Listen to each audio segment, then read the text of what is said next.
Bonjour à tout le monde. Mes condoléances à ceux qui ont perdu leurs proches. Que Dieu vous accorde la consolation, particulièrement à la famille de la grande dame, Madame Aziza Baroud, dont l'enterrement a eu lieu aujourd'hui. Que Dieu vous accorde la consolation et que Dieu lui accorde aussi sa grâce, notre sœur, la défunte.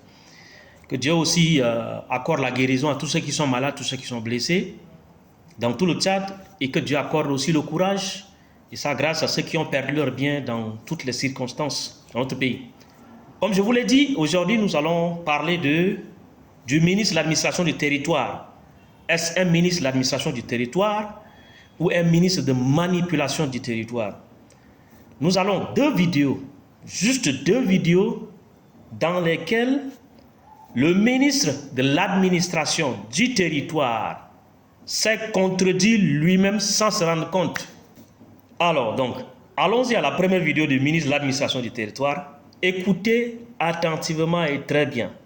Je voudrais donc, de la manière donc la plus solennelle, donc dire qu'il s'agit beaucoup plus d'une conspiration. Il s'agit donc d'un massacre qui a été donc planifié, organisé et exécuté méthodiquement, qui s'apparente à une épuration donc ethnique. Vous avez écouté, non? Maintenant, écoutons attentivement la deuxième vidéo du même ministre de l'administration du territoire. D'aucuns ont cru devoir organiser une expédition punitive en représailles pour venir semer donc la mort dans votre village. Alors, vous l'avez écouté. Première vidéo, il a parlé de conspiration et d'épuration ethnique. Deuxième vidéo, il a parlé simplement que les gens se sont organisés pour venir semer la mort dans leur village suite à ce qui s'est passé à Mandakao. Même scénario, même massacre des femmes et des enfants dans la même localité. Il dit, premier, c'est, voilà, comme c'est un truc, c'est épuration ethnique. Deuxième, il dit non, que les gars sont venus, ils ont semé la mort dans le village. Sans parler d'organisation des gens pour éviter de citer les responsables derrière ça. Parce que s'ils ont arrêté 20 personnes, comme ils ont dit, la vidéo circule, qui est celui qui est derrière ces 20 garçons-là, ces 20 gars qu'ils ont arrêtés là, qui sont venus semer le... Donc, voilà, je ne veux pas trop parler, je laisse les vidéos parler, je vous fais bonus. Les bonus qui arrivent, chacun se fait d'opinion, chacun tire sa leçon. Et si vous voulez mettez en commentaire ce que vous aurez appris ou bien constaté dans les bonus qui arrivent. Le message que nous avions eu à l'heure passée, c'est le message de la République. Le message donc de la République consistait donc à dire que les forces de défense et de sécurité qui étaient donc là sont prépositionnées désormais pour assurer la sécurité donc de tout le monde, sans distinction aucune. On demande aux gens, aux enfants de revenir, mais ils ont peur d'un bororo. Ils ont peur d'un bororé. Donc quand ils reviennent et qu'ils voient les bororo, ils repartent encore en brousse. Les corps encore dans les villages. Nous sommes terrifiés. On ne sait pas comment on va faire. Et que ces forces sont en mesure de pouvoir faire face à toute velléité de représailles qui pourrait être donc exercée par ceux-là qui se sont sentis particulièrement affectés. Même les militaires qui sont là, il dit il n'y a pas de souci, la paix est déjà là, mais ils laissent les Mbororo avec les bandants, ils viennent en brousse ou à ville et ils repartent encore en brousse pour rester en embuscade dans les routes. Et nos frères qui reviennent, ils les chassent et ils les tuent. Jusqu'à présent, il y a les corps encore dans les villages. Quand le sous-préfet nous faisait comprendre que c'était trop risqué d'arriver à Mandakao. Même si nous déplorons le fait de ne vous avoir pas donc protégé donc suffisamment. Lorsque nous étions donc sur le terrain, nous avions constaté le retour progressif des femmes et des enfants qui sont originaires donc du village. On leur demande de revenir à la maison, mais les Mboros sont encore en route avec les bandits et ils les tuent, voilà, ils les chassent, donc ils ont peur, donc ils repartent en brousse.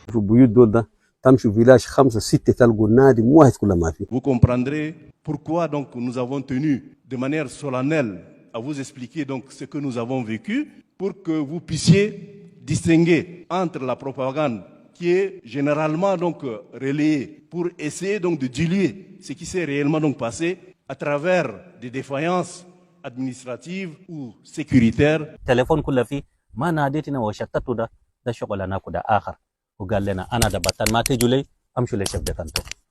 Ok, gamena machine le chef de canton. Monsieur le chef de canton. Dina le sous-préfet ou sous-préfet da kalam da ma am faham lena da kikef. O gallena ke kalam da sous-préfet bas talafa asa ana naqdar nasile ku shogol way kullu ma fi amshu hu bas. Il ne s'agit pas des conflits ordinaires qui résultent des dévastations donc des champs, des disputes donc des terres, comme nous en avons coutume dans le pays. Bon, inti indak tirab da tagdar tinadi lena nadum da yeji ne hajju mau kan efi da ne adulu. Le problème est que c'est le Mboro là qui est venu avec le préfet, ils sont partis en brousse et le fils de Mbororo a enlevé l'arme pour tirer le Ngambay avec. Il a enlevé l'arme, il a tiré Ngambay avec. Et le préfet, normalement, il doit arrêter le Mboro là pour régler le problème.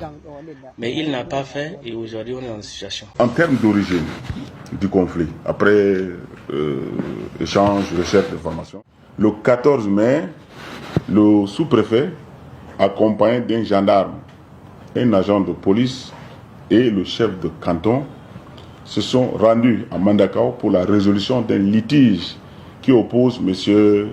Alassem Silas à Aladji Betoua, chef de Férik. Cette descente du sous-préfet sur le terrain est la réponse à un appel téléphonique venant de Aladji Betoua, faisant état d'un défrichement autour de son Férik.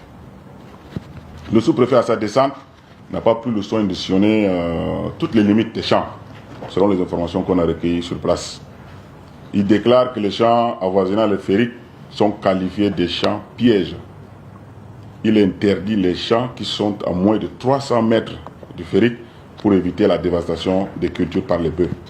Silas, le propriétaire du champ là, a demandé à prendre la parole pour expliquer les raisons du défrichement de sa parcelle, mais le sous-préfet lui a refusé la parole en disant qu'il est venu pour les éleveurs dans le Férik et non pour les agriculteurs. Et que si lui, sous-préfet, a besoin d'eux, il ira au village. N'ayant pas pu concilier les deux parties, le sous-préfet confie la suite de la gestion là, au chef de canton qui était auprès de lui. Silas et les siens sont mécontents du règlement du dit conflit par le sous-préfet parce que l'inspecteur environnemental qui s'appellerait Abagoni Abagana aurait obligé à payer une amende de 500 000 francs CFA et l'a autorisé à poursuivre les travaux sur la dite parcelle selon les témoins aussi qu'on a rencontrés. Mais nous n'avons pas pu obtenir la décharge qui atteste que Silas a versé les 500 000.